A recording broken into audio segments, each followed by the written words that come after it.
Question है signum function का है और बताना है कि ये फंक्शन जो है ठीक है 1 भी नहीं है और ऑन भी नहीं है। तो देखते हैं इसको कैसे करना है। ठीक है, तो सबसे पहले हम चेक करते हैं इसको 1 है या नहीं। तो फंक्शन जो डिफाइन है वो किस पर डिपेंड कर रहा है, इन साइन के ऊपर। x अगर 0 से बड़ा है तो फंक्शन की वैल्यू होती है 1, 0 के बराबर है तो फंक्शन की वैल्यू होती है 0, 0 से छोटा है तो फंक्शन की वैल्यू होती है -1। तो आइए अपन वैल्यू रखते हैं 1 से कुछ भी।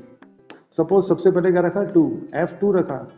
2 जो है x है एक्चुअली, ठीक है, और ये x जो है 0 से बड़ा है 2, ठीक है, तो वैल्यू कितनी होगी 1। सपोज मान लो 4 रख दिया, 4 इज ऑल्सो ग्रेटर देन 0। ये वाला x भी क्या है 0 से बड़ा है तो इसकी वैल्यू भी क्या होगी 1। कुछ भी रखो, बस 0 से क्या होगा वो बड़ा होगा तो उसकी वैल्यू क्या होगी 1। तो देयरफॉर f2 और f4 ये दोनों भी क्या होगा equal, but 2 is not equals to 4, ये दोनों बराबर नहीं है क्योंकि 1 की कंडीशन है fx fy बराबर होते हैं तो x और y दोनों बराबर होना चाहिए। तो f is not 1 function. Okay, अब ऑन टू की बात है, जो कंडीशन होती है वो क्या होती है, रेंज ऑफ फंक्शन और कोडोमेन ऑफ फंक्शन बराबर होना चाहिए। देखते हैं कुछ रखते हैं। -5 रखा, -5 क्या है 0 से छोटा है, वैल्यू कितनी होगी -1। -2 रखा, -2 भी 0 से छोटा है, वैल्यू कितनी होगी -1। 0 रखा, 0 पे फंक्शन की वैल्यू 0 है। 2 रखा, 2 जो है 0 से बड़ा है तो उसकी वैल्यू क्या होगी 1।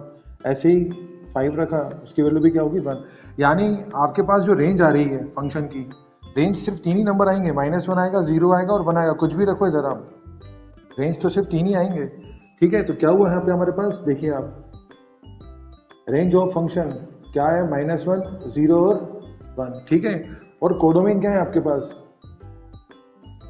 Codomain of f। कोडोमेन जो होते हैं ये होते हैं बेटा ना, तो कोडोमेन क्या है, सारे रियल नंबर हैं, ये दोनों बराबर नहीं है। तो सिंस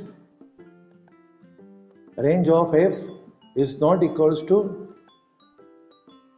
कोडोमेन ऑफ f, दोनों बराबर नहीं है, तो therefore f is not on to.